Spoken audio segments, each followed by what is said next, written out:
राम राम सा। आप सभी का मेरे चैनल मेरी कलम में स्वागत है। आज मैं आपको माघ मास की, हमारी भाषा में कहें तो माँ के महीने की तिलकुटा चौथ की कहानी सुनाने जा रही हूँ। तिलकुटा चौथ की कहानी। एक देवरानी थी, एक जेठानी थी।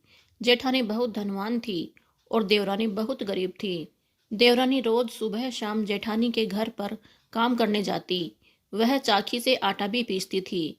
आटा पीसने के बाद कपड़े से चाकी को साफ कर देती और उस कपड़े को अपने घर लेकर आ जाती और उस आटे के कपड़े को पानी में घोलकर राबड़ी बनाकर अपने पति को पिला देती और खुद भी पीकर सो जाती। इस तरह वह अपना गुजारा कर रही थी। एक दिन देवरानी आटे के कपड़े से राबड़ी बनाकर अपने पति को पिला रही थी। ऐसा करते हुए जेठानी के बच्चों ने देख लिया। बच्चों ने जाकर अपनी माता से कहा कि काकी रोज आटे का कपड़ा अपने घर ले जाती है और उसकी राबड़ी बनाकर काका को पिलाती है। दूसरे दिन जब देवरानी चाकी साफ कर आटे का कपड़ा घर लाने लगी तो जेठानी ने उसके हाथ से आटे का कपड़ा छीन लिया। देवरानी निराश होकर अपने घर लौट आई। देवरानी 12 महीने की सभी चौथ माता का व्रत किया करती थी। इस बार माघ महीने की तिलकुटा की चौथ आई। देवरानी ने तिलकुटा चौथ पर व्रत किया। वह दिन भर भूखी रही और शाम को जब उसका पति घर पर आया तो उसने राबड़ी पिलाने के लिए कहा। इस पर देवरानी ने कहा कि आज जेठानी ने आटे का कपड़ा नहीं दिया, आज मैं राबड़ी किसकी बनाकर पिलाऊंगी। आज तो मैं राबड़ी नहीं बना सकती। देवरानी के द्वारा पति को राबड़ी नहीं देने पर गुस्से में आकर पति ने देवरानी को लकड़ी के पाटे से मारा। देवरानी चौथ विनायक जी करती हुई सो गई। आधी रात के समय चौथ विनायक जी उसके पास आए और बोले, साहूकार के बेटे की बहू सो रही हो या जाग रही हो। तब उसने कहा, ना तो मैं सो रही हूँ ना मैं जाग रही हूँ, कहो क्या आज्ञा है महाराज। तब गणेश जी ने कहा, साहूकारनी आज सभी ने तिल चौथ का व्रत किया था, इस कारण हमने चूरमा के लड्डू और तिलकुटा बहुत खाया है, इसलिए निमटन का मन कर रहा है। तुम बता सकती हो कहाँ जाए। देवरानी बहुत मार खाई हुई थी, इसलिए उसका पूरा शरीर दुख रहा था। उसने बिना मन के जवाब दे दिया। बोली, महाराज मेरा पूरा घर खाली पड़ा है, जहाँ आपकी इच्छा हो वहाँ चले जाओ। तब चौथ विनायक जी ने पूरे घर में घूम घूम कर निमटना कर दिया। फिर कहा, निमट तो लिया है, अब पोंछूं कहाँ पर। इस पर देवरानी ने कहा, मेरे बालों से पोंछ लो। तब चौथ विनायक जी साहूकार के बालों में पोंछ कर चले गए। सुबह उसने उठकर देखा तो सारा घर हीरे मोती से जगमगा रहा है। सर पर हाथ फेरा तो हीरे हाथ में आए और ललाट सोने की तरह चमक रहा था। दूसरे दिन गणेश जी और चौथ माता की कृपा से देवरानी जेठानी के यहाँ काम करने नहीं गई। जेठानी ने अपने बच्चों को चाची को बुलाने को भेजा तो बच्चों ने आकर देखा कि चाची हीरे मोती समेटने में लगी हुई है और चाची का ललाट चमक रहा है। तब बच्चों ने आकर माँ से कहा, माँ चाची के बहुत सारा धन हो गया है और वह धन को समेटने में लगी हुई है। जेठानी भागी भागी देवरानी के घर पर आई और पूछा कि इतना धन कहाँ से आया है।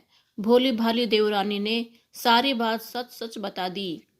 इतना सुनकर जेठानी घर पर आई और वापस माघ मास की चौथ का इंतजार करने लगी। साल भर बाद तिल चौथ का दिन आया तो जेठानी ने उपवास किया। उसने शाम को अपने पति से कहा, मुझे मारो। इस पर पति ने कहा, वह तो भोली भाली गरीब थी, तुम्हारी क्या कमी है जो तुम मार खा रही हो। इस पर उसने कहा, मुझे तो मारो। पति ने लकड़ी के पाटे से धीरे धीरे मार दिया। जेठानी मार खाकर सो गई। आधी रात को गणेश जी महाराज आकर बोले, फालतू में मार खाने वाली, उठ, आज तिलकुटा चौथ का व्रत था, जो घर घर से चूरमा के लड्डू और तिलकुटा खाकर आया हूँ। अब निमटन का मन कर रहा है, तुम बता सकती हो निमटन कहाँ जाऊं। इस पर जेठानी बोली, मेरी देवरानी के तो छोटा सा घर था, मेरे तो बहुत बड़ा मकान है, जहाँ अच्छा लगे वहाँ चले जाओ। और पूरे घर में गणेश जी ने निमटना कर दिया। फिर बोले, अब कहाँ पहुँचूं। तो उसने कहा, देवरानी के तो 2 अंगुल का माथा था, मेरे तो बहुत बड़ा माथा है, मेरे बालों में पोंछ लो। चौथ विनायक जी जेठानी के बालों में पहुंचकर वहां से चले गए। जेठानी ने सुबह उठकर देखा तो सारा घर सड़ रहा है, पूरे घर में बदबू आ रही है। ललाट पर हाथ फेरा तो हाथ गंदा हो गया। तो वह बोली, हे चौथ विनायक जी महाराज, मेरे साथ छल क्यों किया? देवरानी को धन दिया और मुझे कूड़ा दिया। गणेश जी ने कहा, तूने धन के लालच में आकर मार खाई है।